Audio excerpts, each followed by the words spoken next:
दोस्तों नमस्कार, जय हिंद, वंदे मातरम। यहाँ पर आज आप सभी कक्षा 10वीं वालों को सामाजिक विज्ञान का ऐसा वार्षिक परीक्षा पेपर बताऊंगा जिसमें से 101% आपकी परीक्षा में प्रश्न देखने को मिलेंगे। आप सभी बच्चों को शुरू से लेकर के आखिरी तक इस वीडियो को देखना है। इस पेपर के माध्यम से आपको ऐसे क्वेश्चन दिखाए जाएंगे जो कि आपके लिए सबसे ज़्यादा ज़रूरी भी है और आप लोगों ने बिल्कुल याद भी करना है सभी बच्चों को। एक बात आप सभी स्टूडेंट याद रखना, आपकी एग्ज़ाम में किसी भी पेपर में आपको कोई सा भी क्वेश्चन छोड़कर नहीं आना है। अगर आपको क्वेश्चन याद नहीं है, उसका आंसर याद नहीं है तो उससे रिलेटेड लिख कर आएंगे, लेकिन क्वेश्चन नहीं छोड़ेंगे। आज हम आप लोगों को एसएसटी सोशल साइंस का जो पेपर है वो बताने वाले हैं। सभी प्यारे बच्चे चैनल को सब्सक्राइब करना, क्योंकि हम ऐसे वीडियो आप लोगों के लिए लाते रहते हैं। हमारा ऐप आप ज़रूर इंस्टॉल करने। यहाँ पर आप लोगों को ऐप की लिंक भी हमने डिस्क्रिप्शन में दे दी है।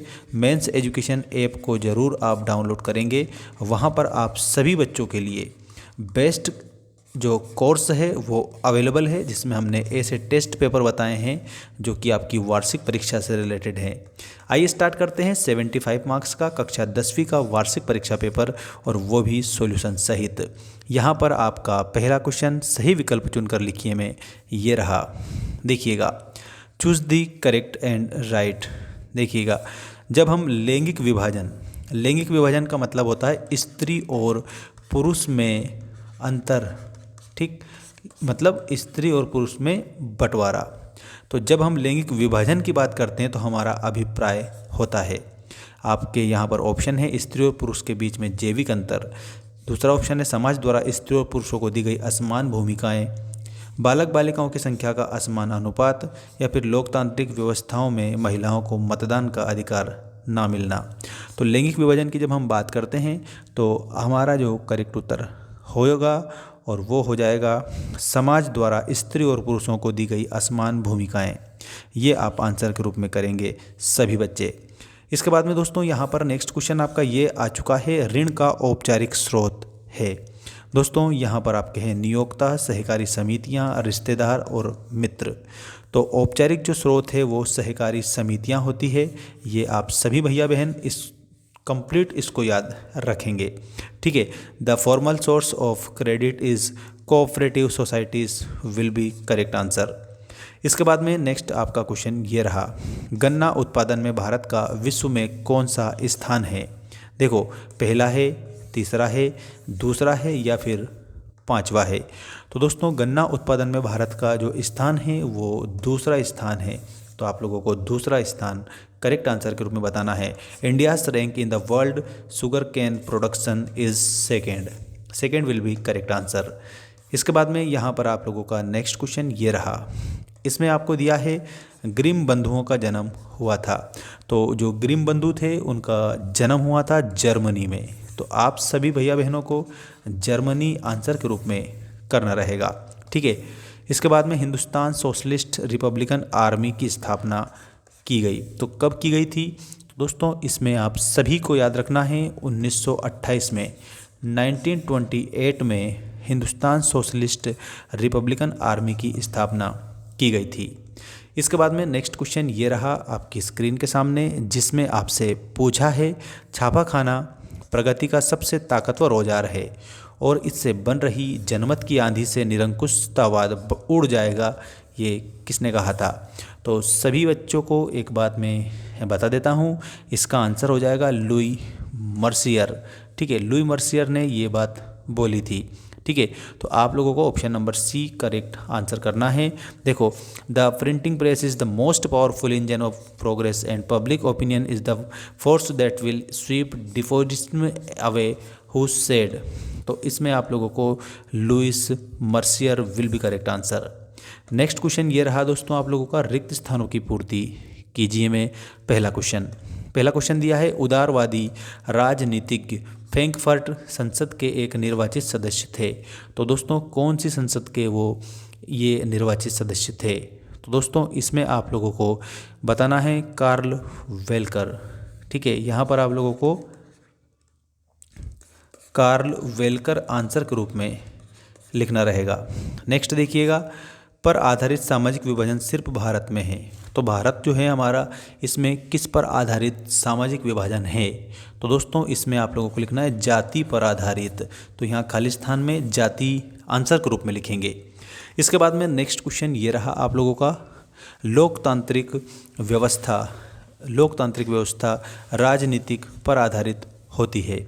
तो दोस्तों इसमें आप लोगों को बताना है राजनीतिक समानता पर आधारित होती है। तो इसमें आपको आंसर के रूप में समानता लिखना है, ठीक है। Democracies are based on political equality, ठीक है। आप लोगों को ऐसे आंसर करना रहेगा कंप्लीट। इसके बाद नेक्स्ट देखिएगा, भूमिगत जल संसाधन का उदाहरण है। तो दोस्तों भूमिगत जो जल होता है वो नवीकरणीय संसाधन का उदाहरण होता है। आप लोगों को नवीकरणीय आंसर के रूप में लिखना रहेगा, ठीक है। तो इस प्रकार से आप इसे सही करेंगे। सभी बच्चे चैनल को सब्सक्राइब जरूर करना, और आप लोगों ने अगर हमारा ऐप डाउनलोड नहीं किया है तो ऐप जरूर डाउनलोड करना है, लिंक हमने डिस्क्रिप्शन में दे रखी है। वैसे हमारे चैनल का अबाउट जो सेक्शन है उसमें सबसे ऊपर एप्लीकेशन की लिंक है, वहाँ से आप जाकर डाउनलोड कर सकते हैं। देखिए नेक्स्ट क्वेश्चन, अंतर्राष्ट्रीय स्तर पर संसाधन संरक्षण की वकालत, संरक्षण का मतलब होता है बचाना, ठीक है। तो इसकी वकालत क्लब ऑफ रोम ने की थी। तो इसमें आप लोगों को आंसर करना रहेगा 1968। तो इसमें आप लोगों को यहाँ लिखना है सन 1968 में क्लब ऑफ रोम ने की थी। नेक्स्ट देखिएगा, भारतीय तथा विदेशी सभी फिल्मों को प्रमाणित करने का अधिकार किसको है? तो दोस्तों इसमें आपको केंद्रीय फिल्म प्रमाणन बोर्ड आंसर लिखना रहेगा, जो कि मैं यहाँ पर लिख रहा हूँ, केंद्रीय फिल्म प्रमाणन बोर्ड।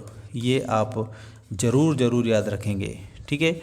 ये आप सभी के लिए बहुत बेस्ट क्वेश्चन है। इसके बाद में आपका अगला क्वेश्चन आ चुका है, सत्य असत्य लिखिए में। देखें यहाँ सत्य असत्य लिखिए का पहला आपका क्वेश्चन। सभी वीडियो लास्ट तक देखेंगे, सारी चीज़ें बताऊंगा मैं आपको। सत्ता की साझेदारी विभिन्न समुदायों के बीच टकराव को कम करती है।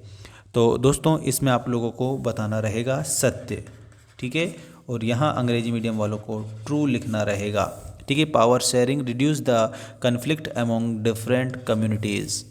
नेक्स्ट क्वेश्चन देखिएगा, हमारे संविधान में किसी एक भाषा को राष्ट्रभाषा का दर्जा नहीं दिया गया है। तो दोस्तों यहाँ पर आप सभी बच्चों को सत्य के रूप में इसे बताना है, ये भी आप लोगों का सही हो जाएगा, ठीक है। Our constitution did not give the status of national language of any one language. This is very true. Next question ये रहा आप लोगों का आपकी स्क्रीन के सामने, जिसमें दिया है भारत के क्षेत्रफल का लगभग 27% हिस्सा मैदानी क्षेत्र है।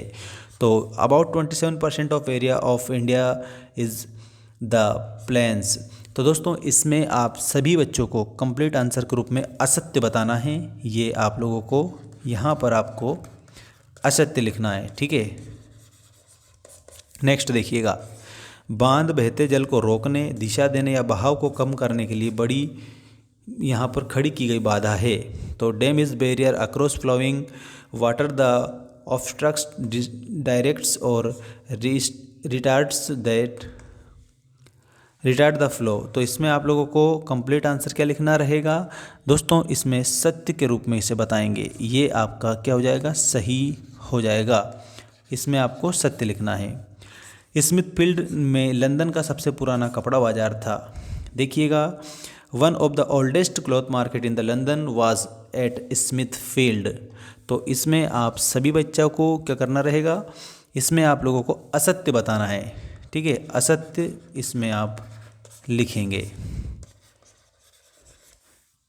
नेक्स्ट क्वेश्चन देखिएगा, विक्टोरिया कालीन ब्रिटेन में उच्च वर्ग के लोग कुलीन और पूंजीपति वर्ग के हाथों से बनी चीज़ों को तरजीह नहीं देते थे।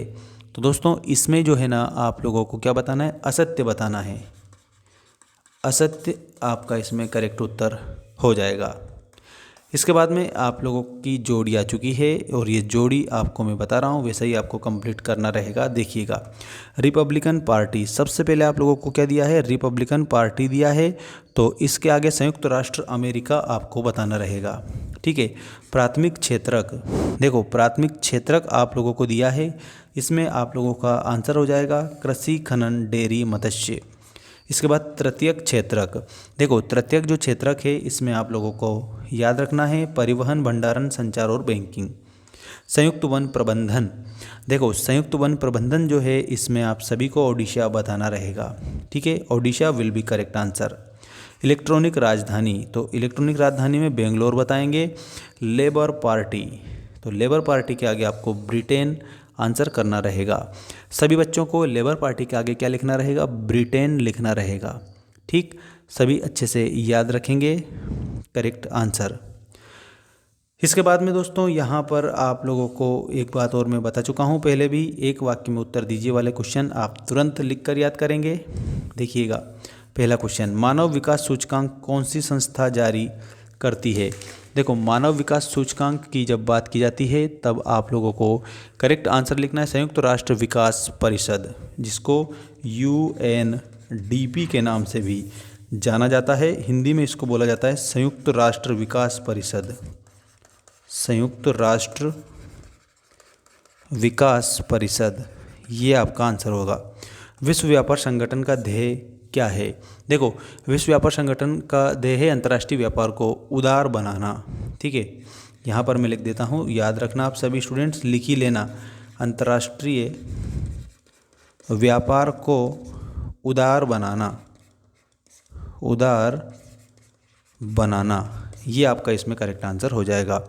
उपभोक्ता उद्योग क्या है? तो दोस्तों इसमें उपभोक्ता उद्योग वे उद्योग जो उत्पादन उपभोक्ता के सीधे उपयोग हेतु करते हैं उसे हम क्या कहते हैं? उपभोक्ता उद्योग कहते हैं। ठीक, ऐसा आपको याद रखना है। इसके बाद में यहाँ पर भाई भोंसले कौन थे? देखो हु वाज द भाई भोंसले? तो दोस्तों इसमें भाई भोंसले जो हैं वो मुंबई के ट्रट यूनियन कार्यकर्ता थे। ठीक है, यहाँ पर मैं बता देता हूँ आप लोगों को, याद रखना आप सभी, बम्बई के ट्रट यूनियन कार्यकर्ता। ठीक है, ये आंसर होगा। असम का लोकगीत ओ मोर अपुनर देश किसने लिखा था? देखो ये जो लक्ष्मीनाथ बेजबरुआ ने लिखा था। ठीक है, मैं यहाँ पर इसका लिख देता हूँ आंसर, लक्ष्मीनाथ बेजबरुआ इन्होंने लिखा था। बेल्जियम में सामुदायिक सरकार का चुनाव कौन करता है? तो बेल्जियम में सामुदायिक जो एक ही भाषा को बोलने वाले जो लोग हैं वो सरकार चुनते हैं। ऐसा आप आंसर करेंगे। बाकी क्वेश्चन आपको नेक्स्ट वीडियो में बताऊंगा।